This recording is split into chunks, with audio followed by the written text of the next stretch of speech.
Hey guys, welcome to my C9 versus TSM VOD review from week 3. This is actually such an exciting game. TSM C9 both been looking incredibly strong. Probably two of the strongest teams in North America right now, with TL kind of taking a backseat after MSI, so the game itself was extremely quality. Without further ado, let's go.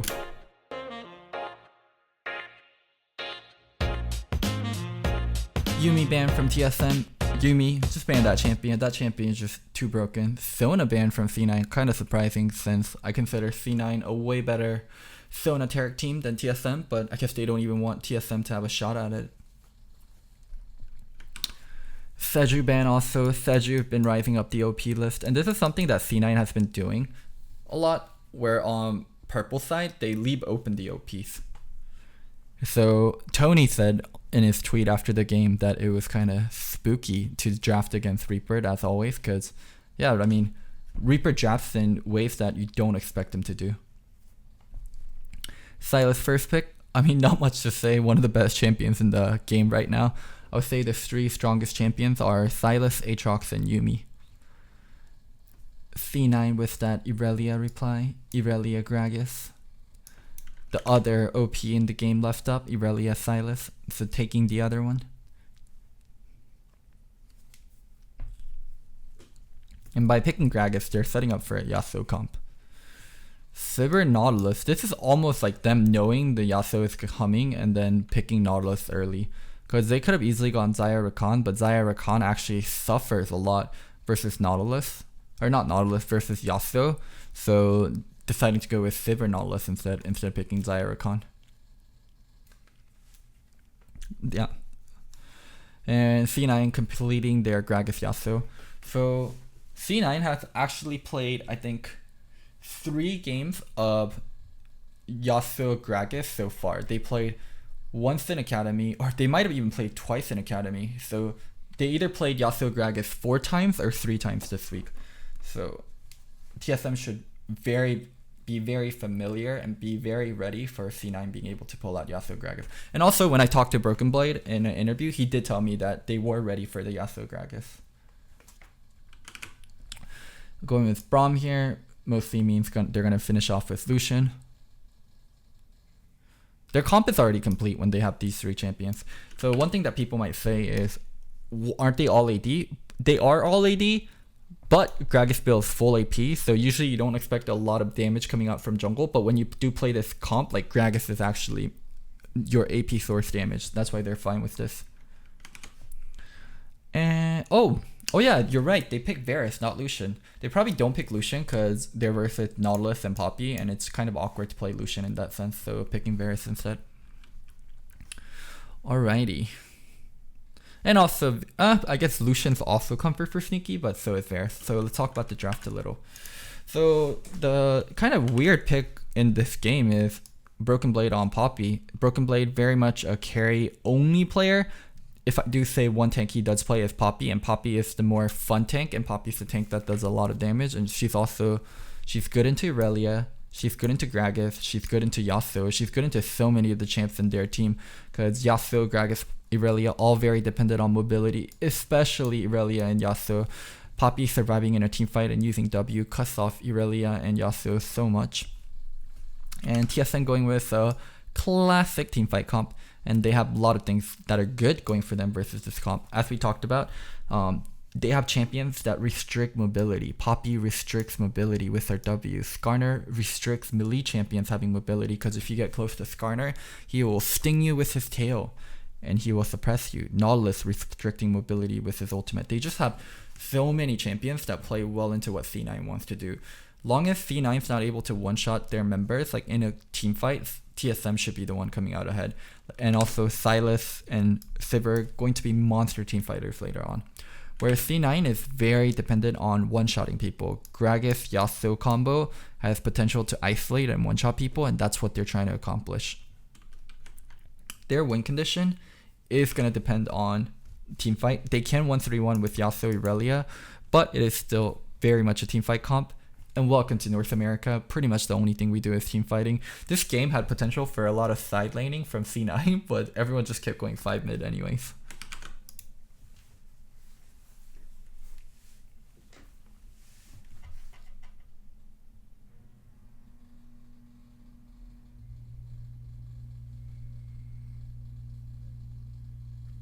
Let's have at it.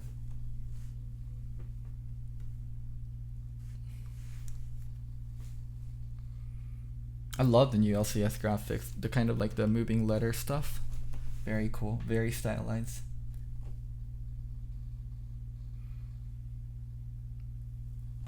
Also, this was the second game of Grig. Acadian did not play a single game at LCS today. I also asked Broken Blade about that, and he said they're just trying out things at the moment.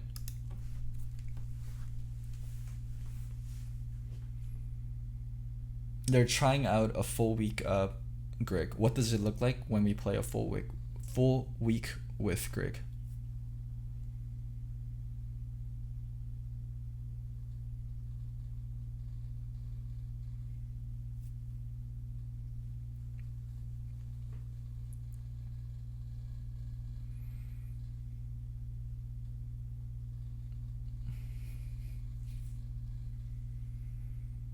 Both bot lanes early lane, neither leashed. Skarner doing a wolf path, wolf start. When you want to be fast level 3 and you neither top or bot lane wants to leash, you do that wolf start. Smoothie getting a nice hook because they hit level 2 first. C9 didn't respect the distance.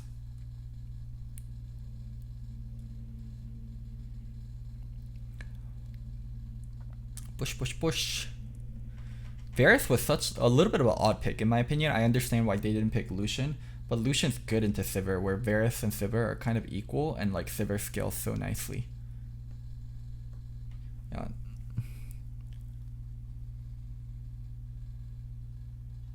Early scuttle control coming in from Grig.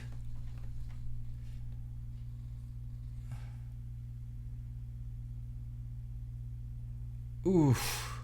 Good timing. Oh my god, Spence Garen. This guy reads everyone like a fucking book. Look at him. He was on crossing over here, not showing in division. Waiting here now, ready to pop off in there. Niski running left. My god. Blaver says Sven's the best jungler right now. Of course he's gonna say that because he's on C9, but I do think there is some truth to it. With Centaurian playing kind of bad and Xmithy also making a lot of mid-game mistakes, I do think it's very clear that Sven Skaren is the best jungler in NA right now.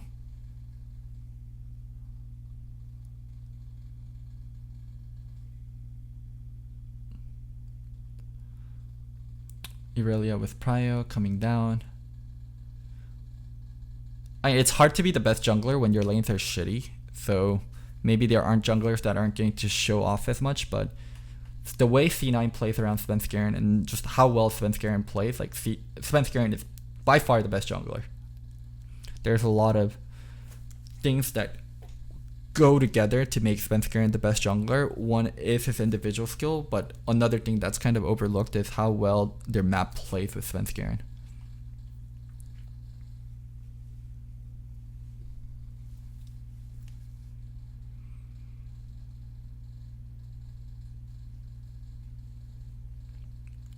Early game pretty stale other than that one kill mid lane.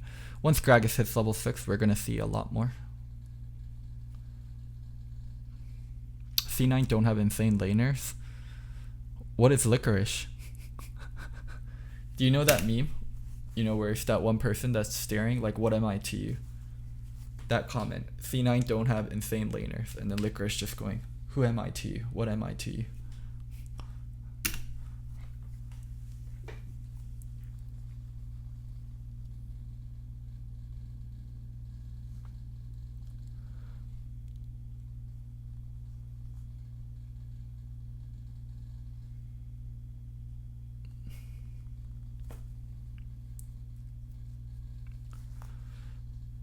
Oh yeah, it's Am I a Joke to You? My main game not up to par. Oh, Greg is finally level 6. We're gonna see some plays. Poppy booking shitting on Irelia. Irelia is all about outplaying. Irelia is about outplaying enemy CC or enemy damage with your Q. Irelia is about outplaying the enemy by hitting them with your stun, because your stun is notoriously hard to hit versus good players. Like, most of the time, Irelia doesn't win lane naturally. She works very well with jungle. She's very hard snowballing champion. That's why she's strong. She's not strong because she's like a really strong individual laner. It's a very classic TSM play, by the way. Invade second blue, invade third blue. This is TSM's bread and butter. We've been doing this shit ever since I was coach of TSM. Like, this is a play that TSM has been doing for over 5 years. Invade second blue. Give Bjergsen second blue, take priority, take control, go into dragon, go into third blue. Oh, Bjerg didn't get the blue. Oh, you're right, Grig got it. I mean, that means Bjerg is going to get his own blue when it comes up.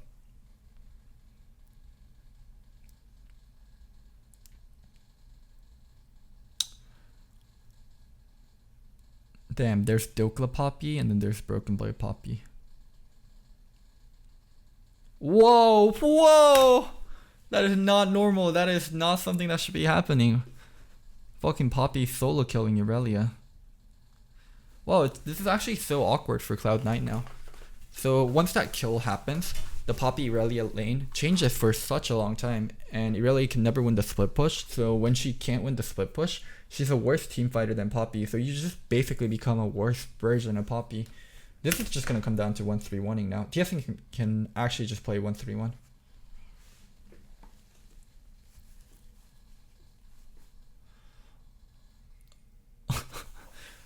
Draft Poppy, beat one of the best North American Irelias. Feels good, man. Dodges the stun, gets the Q slow. God, that was a clash. Oh my god, that flash E was so clean. So a lot of famous people here. Jensen, most obviously.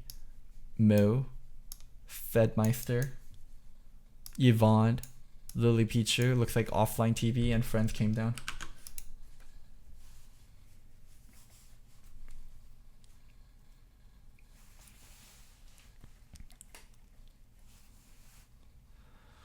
Oof.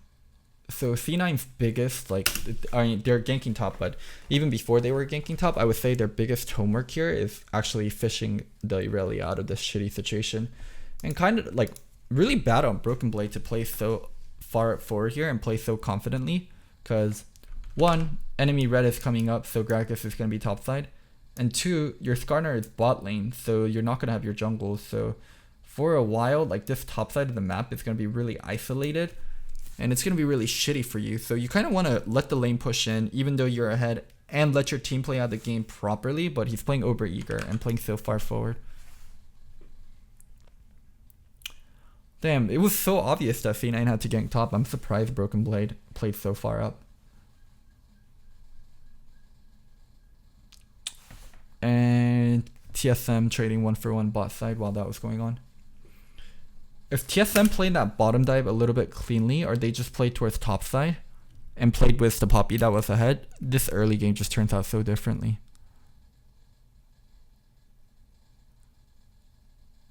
Oh, wait.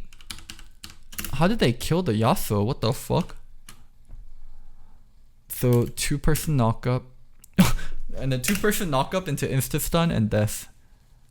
I was like, holy fuck, that looks so good. Gragas ulted 2 people. Yasuo follow-up. And then Poppy's like, nope. Oh. Svenskeren failing his flash. TSM gank crew coming down.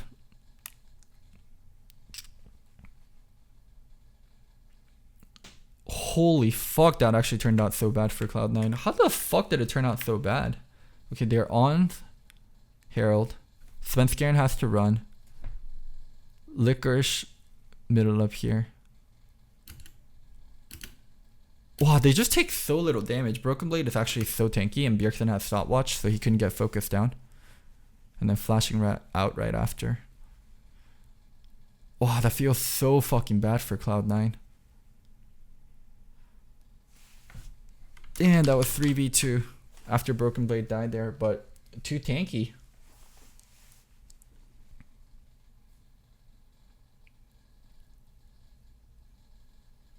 Yeah, I guess they have two AD solo laners, so Broken Blade is full armor, so it makes them incredibly hard to burst.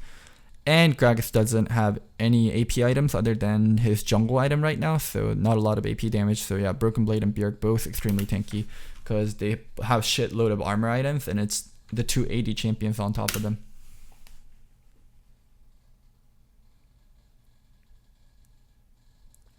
Yeah. If you look at the items there, Bjergsen has Seeker's Arm Guard. I'm pretty sure he's also running armor runes. Broken Blade had Ninja Tabby. I'm not sure if he had Sunfire, but he definitely had armor item at least. So they were just incredibly tanky towards the 280 solo laners, and that made it incredibly hard to burst them down.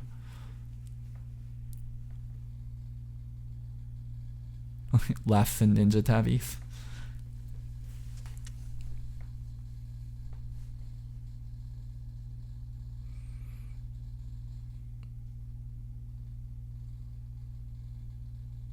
Skarner setting up boss side again. Smoothie just used his trinket, clearing out worse for Skarner. Skarner gonna try to sneak into the brushes. Oh, got cut out by the pink ward there. Standing on a ward now. Greg, people know you're here now. Can't be wasting time. Damn, this Poppy winning over Irelia is just such a huge thing for TSM. It gives them a way to play out the game that they normally shouldn't have. Like, side lane prio should be C9's win condition, but just due to how well Broken Blade is doing, the win condition's actually TSM's. CS is so different. CS doesn't matter that much. It's the turret gold that matters. It's the kill gold, assist gold. Broken Blade definitely has more gold than him.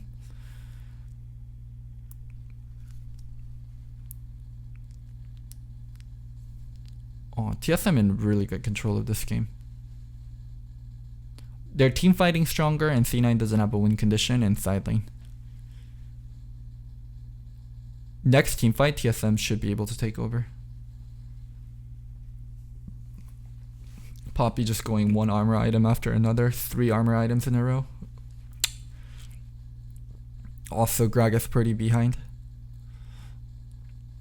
It's not like Gragas is like behind. Gragas is behind in a sense that he needs to be one of the primary damage and primary carries on the team, but he can't be because he doesn't have those insane items.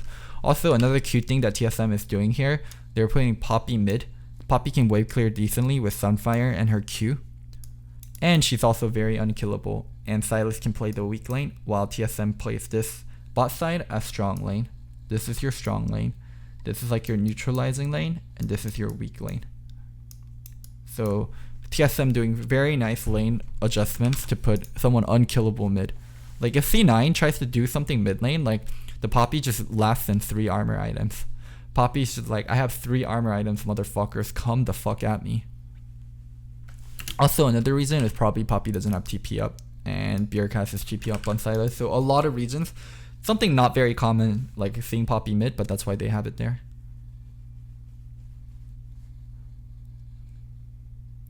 Why is top a weak lane? Top's a weak lane because you already have turret there, and you're going to be playing towards bot side to get the enemy bot turret.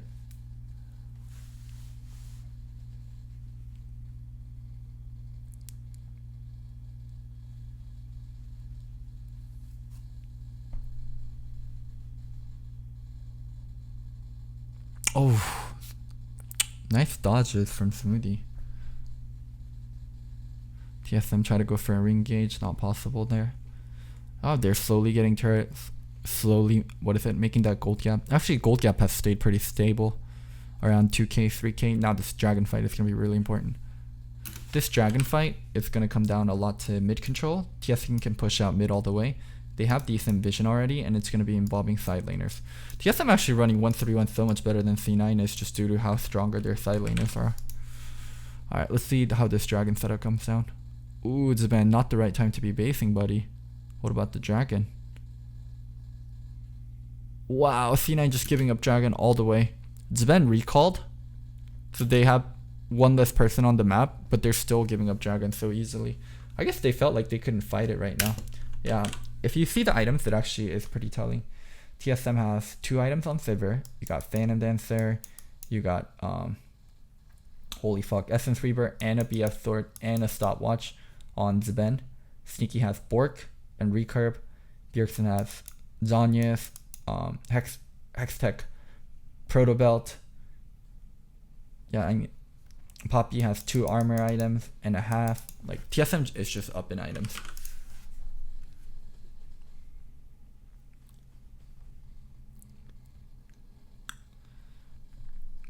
Really dangerous for C9 to take the fight there.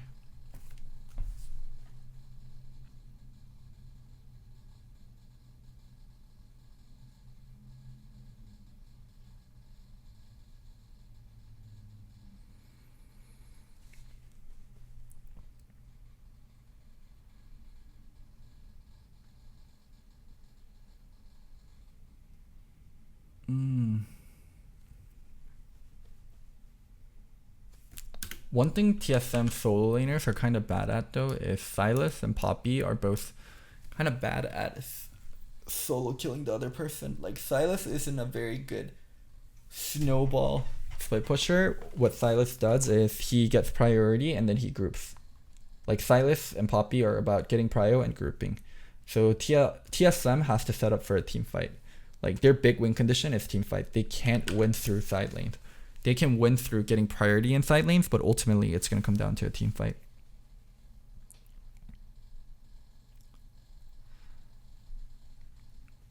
Both their solos built a lot of defensive items. Zanya's on Silas, Iceborne, Sunfire on Poppy.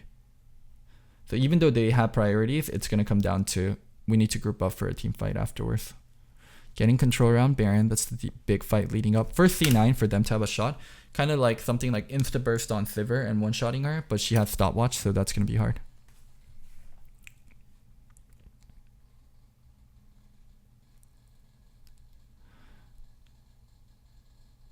Yeah, did you guys see what I talked about? How Silas isn't the greatest split pusher. So you can actually see Bjergsen losing the 1v1 to Irelia even though he's 2-1. And he has more turret gold too. He's losing 1v1, but because TSM has better map control, Greg is able to get there faster. They're able to kill the Irelia. At least TSM recognizes what their win condition is and what they're good at and what they're bad at. They don't win side lanes. They actually have to use their side lanes in creative manners. Poppy split pushed an entire turret by herself. It feels good. It still is going to come down to team fights.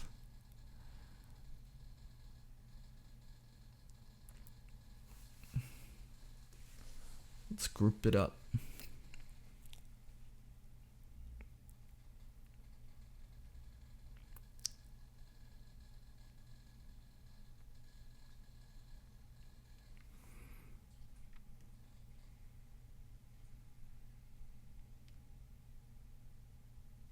Has to group around mid. You can't be in side lane forever, TSM. It has to come down to that Baron control. I mean, they're constantly just maintaining control and trying to get C9 to make mistakes. Or even rotating 4 people down for... I don't like this 4 people rotation to bot side. You do get turret, but if C9's good, they'll take their jungle shit. They'll take away wards that TSM placed in Baron side for having 4 people bottom. What? C9 not really taking the wards. Oh, C9's just playing so defensive and letting TSM get everything.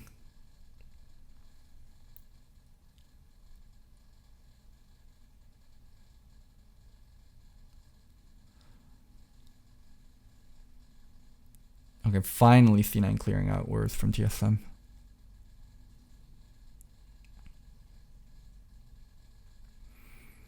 TSM is doing a good job of slowly snowballing their lead, but the big team fight and the big win condition is at Baron.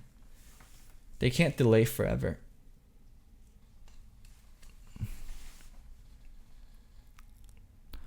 The wholly Baron control narrative. G2 doesn't even look at Baron and leaves half of their wins. Look at the comp that TSM is playing right now. They have to control Baron. Every game is comp dependent, but you can't just be like, oh, G2 doesn't look at Baron anyways. Why does TSM need to look at Baron? It's dependent on the comp you have and the tools you're given. In this game, you need to be controlling Baron for TSM for them to actually bust open the game. Like Silas and Poppy are not good split pushing champions. Like, these champions don't kill the other dude in a split push. TSM finally going for that Baron control we talked about.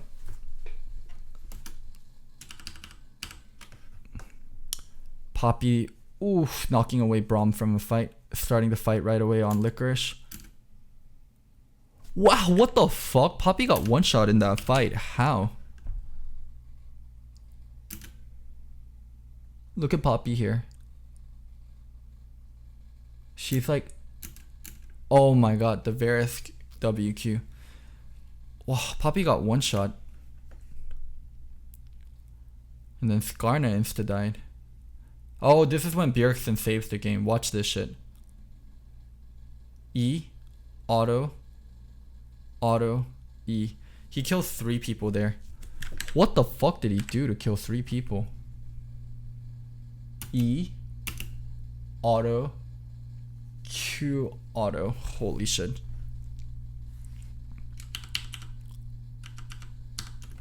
If Bjergsen didn't kill 3 people there, that's Baron for C9. He fucking saved the game. NW? Oh yeah, NW.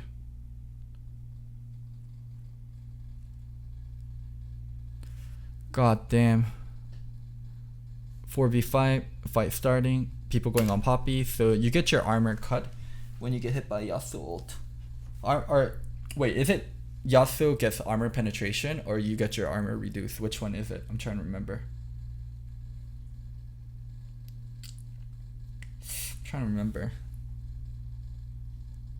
Yasuo gets armor penetration. Okay, Yasuo gets armor penetration.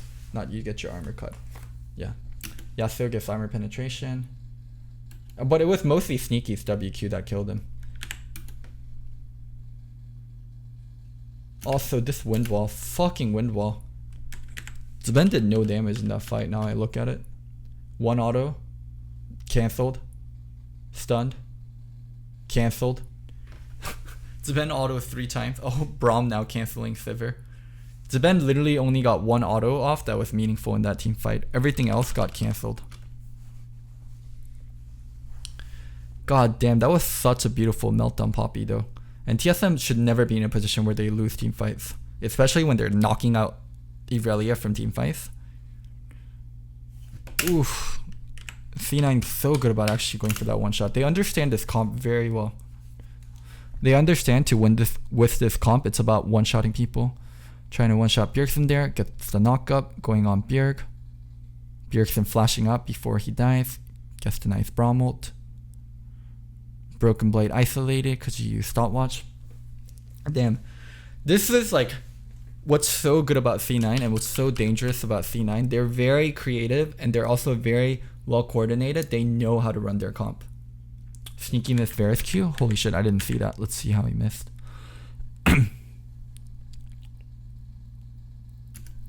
Oh wait, did he miss that? No way. No way. Did he actually miss that?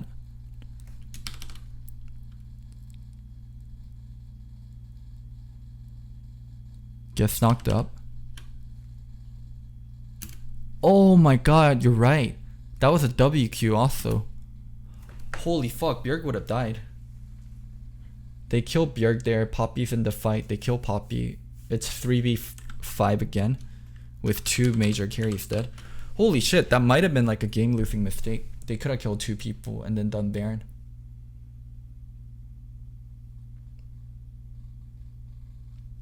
Why is C9 not doing Baron? Because this comp is very ult-based, right? Ult. These champions suck when they don't have their ultimates, and they probably felt really scared to do the ult. Or to do the team fight without all their ults.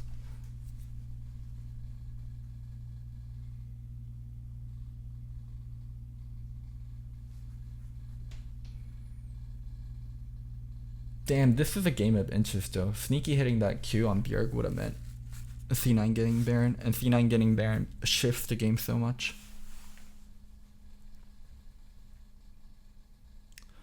This is what makes C9 such a good team though. Like, one of their core win conditions in Irelia being a strong champion and split pushing got cancelled out, and it's TSM that has the 1-3-1 control, but C9 can still stay in the game even with that.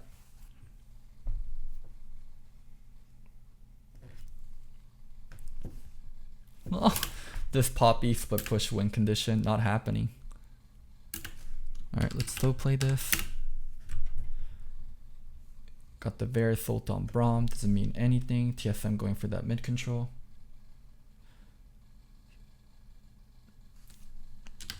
How do you feel about Bloodthirster Yasuo?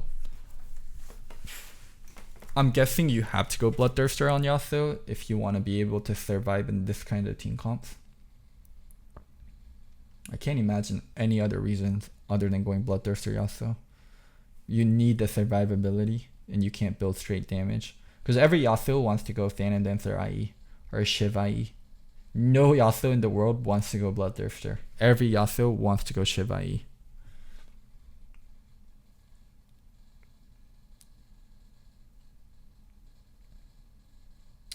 Damn, TSM's itemizing so heavily towards armor though. Gragas just isn't online.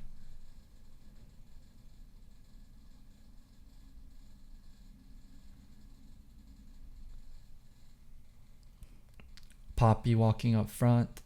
So happy to tank everything. Poppy's just monster fucking tank.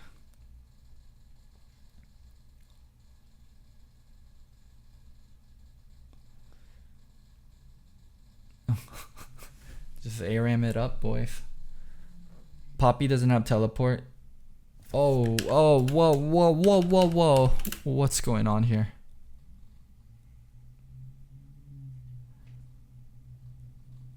Going on the Braum, getting the stun. The W to block people off. Braum lived? Braum lived? Varus knocked out of the fight. Whoa. The Braum lived. Varus knocked out of the fight. Skarner actually getting one shot. Holy shit. Damn, so many things going on in this fight. But look at the center field here. Bjerg tried to zone away Svenskeren, but he gets that ult and then allows Yasuo to go in.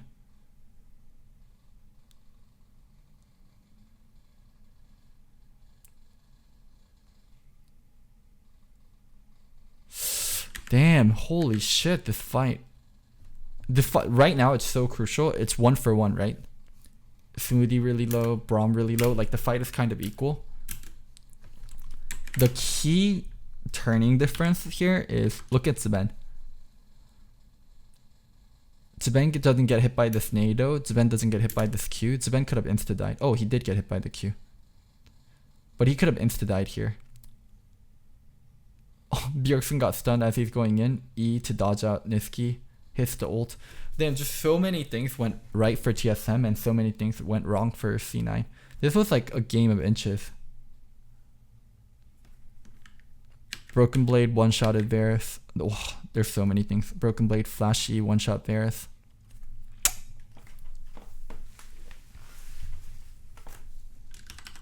This is a fight where everything goes right for TSM and so many things go wrong for C9. But TSM has some monster team fighting players. Bjergsen, Zben, Broken Blade. It's not like Greg or Smoothie played this team fight particularly bad, but just the core members on TSM played the team fight so fucking well. Damn. Other than that one mistake from Broken Blade where he pushed up topside so far, and the one at Baron, he played this game extremely well.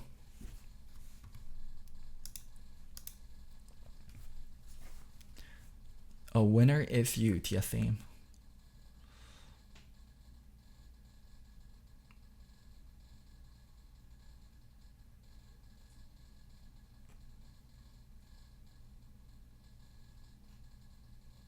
Ooh, that's a sad game from C9. They didn't really get to run their comp.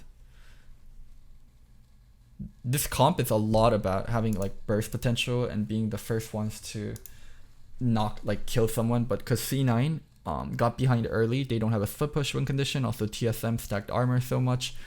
I think TSM playing Poppy was probably also out of C9's kind of radar in terms of what was possible. Yeah. I don't think TSM really outbrained C9. It was more of the Poppy pick was definitely an outbrain, but there were also so many more factors than just like, oh, we got Poppy and they ran this comp. Well, Poppy does change a lot. I'll agree with that. All right, let's watch what the analyst desk says, and then we can finish this VOD review. Thank you. you very much, Riv. It's TSM who comes out on top over Cloud9 this time around. And as Bjergsen mentioned, it's never an easy task to go into the draft phase against this Cloud9 roster because we know Reaper is comfortable, as well as the players themselves, drafting any which direction and to keep you on your toes. You add into that the substitution of Blabber yesterday, Svenskeren coming back in. They do, however, decide to opt for that Gragas Yasuo one more time. Yeah, I mean, I feel like they're talking up, oh, you know, C9 is so flexible. It's like, well, what about you guys? Bjergsen finally plays Silas, he's playing a hard carry again, and then they get double banned in the top lane with carries that you expect Broken Blade to play, and then he's on Poppy. This was such a nice, So, like, they also like, dodge out from Broken Blade. They banned Akali Jax after they picked Irelia, but he ends up playing Poppy instead, and that's like, oh. pretty flexible in the draft. Yeah, and I was happy to see that. He told me in the interview he considered playing Jax or Fiora when they saw Irelia, but he's glad he played Poppy. He said they probably lost the game if he did play Fiora or Jax. Because it's situations like this where you need that flexibility to see, oh, Irelia and Yasuo early lock-ins in the first round of drafting. Those are both AD solo threats, so put him on a tank, and they'll have someone who can build armor really easily. And it's unfortunate for Sneaky that once again, he's always in that kind of like, I'll fill out the team comp, and so they go for one of the better AP threats from the bot lane, or excuse me, magic damage threats, but they're so far behind in terms of damage profile against a team that can stack armor in a Skarner, Poppy, and Nautilus quite well. So come teamfight phase, it did feel like TSM was going to win this game. Yeah, I will say that there are more things in the game now that make it easier for, you know, single damage type teams to actually succeed. Conquer, true damage conversion, you know, Yasuo gets armor penetration on his ultimate. Those types of things do help, but they still have to be really well executed to come back against a team that does have multiple tanks that is stacking armor. And of course, it would help to avoid deficits in the early game, but it was the early game. That would help, right? I mean, hey, it's a big aspect of the C9. Damn, C9 reading this gank. Fucking Svenskeren. Broken player. This time around, it was a lot more back and forth between the squads. This is exactly what we were hoping for when we were talking about the mid lane matchup that would Broken Blade solo kill. Ones break out. It did start focusing a little bit more. Ooh, flashy. So beautifully done. Broken Blade able to find that 1v1 kill out of nowhere was huge. And this is kind of what we were talking about with you don't want to fall behind with C9's comp, and after that first blood, they still had to keep forcing these plays around, but they were usually getting answered pretty well by TSM. Yeah, this one was really well played by the bottom lane. TSM go for the dive.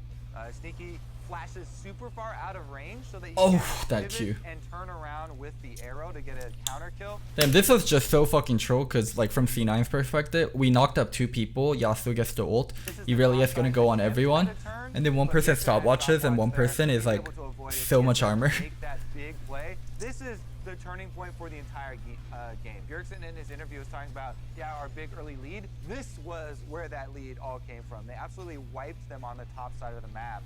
And that determined the next like 10 minutes of the game. Right, the majority of the clips before that were 1-for-1 trades, or, you know, okay, successful gank here on this side, but then it goes back the other way on the other side. That was a clear victory for TSM. It's what kind of put Broken Blade in a position that he could stack armor just enough to be able to survive and be a threat in those side lanes. And that's why we were so excited for this game, was because killing the top lane, killing the bot lane, all these dives happening, and there's such well-balanced teams where they have carry threats and playmakers in almost every single lane and position that, like, you get early games like that, and eventually someone will come out ahead, and it was TSM in that early game. Yeah, and I just have to say, too, it was really interesting how Cloud9 were able to find their targets, because the other way around these armor stacking teams is to get around the people with armor, literally. Get to the back line. Gragas ultimate, this long range, you know, past the Yasuo for the alley-oops was effective multiple times, you know, finding the carries past the tanks. Right.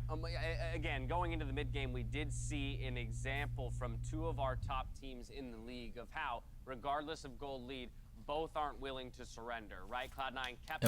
I mean, that's a good point. Both were really willing to play the game out, and neither team was, like, really opting into kind of scaling. I guess C9 did kind of earlier, but they had to because TSM had 2 items when they didn't. That fight going, they were able to make some macro moves to contest TSM at times, but ultimately, as you mentioned, Mark, when you get into the later stages of the game, it will come down to a team fight, and it will come down to one team outperforming the other. Yeah, in this case, TSM. C9 did a great job of hanging in this game despite falling behind early, but they never found that big team fight. Boom! Knocks out Sneaky. Off one of their No AD carry in team fight. This mid mid lane skirmish. The problem is eventually Sven will do so much more damage than Sneaky as he has frontline members to hit, and he does a good job stepping forward here. Low HP has the shield that's going to proc and continue to walk forward and find these cleanup kills. Damn, Sven He did beast play mode that fight. Sivir pretty aggressively to walk into the middle of the enemy team like that. And once again, props to Broken Blade. In this one, he hits Sneaky with the Poppy ultimate, meaning there's a huge DPS difference, Drop right? off, yeah. The Varus has to, resack up, come back in and rejoin, and it allows more time for the Sivir team to actually work. Because that was still a scary fight. Yeah. TSM, midway through that fight, when you see there's kind of like that moment of pause between the teams before they decide to re-engage. Health bars are actually lower on the side of TSM. It's that intelligent step up from Sven there to output the damage that really turns Sven so the tide. smart. From there, they grab victory. So again, we look at a TSM that is ramping up into the summer split after a somewhat disappointing week 1. We expected them to come out hot the way they finished the spring split. And Grig is the guy who is at the helm of the jungle here 2 games in a row on this weekend for TSM. This was the game that was most reminiscent of their playoff form in terms of the level of aggression and activity. Even in the game yesterday, that was a very clean win. It was still more about slow macro play with that split pushing ADTF. So I was very excited to see, even though he was on Poppy, Broken Blade was looking for his own plays, which is something that feels like had been missing. Yeah, it was definitely an exciting game. I know the fans are always happy when it's a TSM Cloud9, and they say every single time that it doesn't disappoint, but they keep on delivering here. Definitely action-packed early. I mean, I loved hearing Riv ask the question to Bjergsen around the idea of being able to achieve things that other players simply don't seem to be able to achieve on the stage, or to find those openings at different moments. You'll remember the Baron play where he gets the triple kill and was The Beer getting the triple kill there was also C9, like just not expecting Silas to come out of Zanya and pop 3 people open. I didn't expect him to fucking pop 3 people open. Who the fuck expects Silas to pop 3 people open after Zanya? What do you think it is? I mean, I know it's entirely speculation, but what is it about this player that he sees or makes things happen that seem impossible to everyone else? For me, I think it's his level-headedness. Like, he is such a motivated, dedicated, intelligent player as he goes through things. So when he gets into pressure situations, he never seems to panic. He never seems to choke. Whereas some other great players sometimes have that really off game where they look terrible. He almost never has those. Yeah, I mean, he talked about it a little bit in the interview, but he's so used to it now. When he came over to North America, he was instantly #1 mid laner, and he's been the #1 mid laner for so many years that it does feel like there shouldn't, the pressure's not really going to be there, because he's like, yes, I am. Yeah. At a certain point, everyone else's expectation just became his reality. It's like, yeah, okay, I'm used to it. Yeah, very much so. Well, there it is, ladies and gentlemen. TSM pick up a huge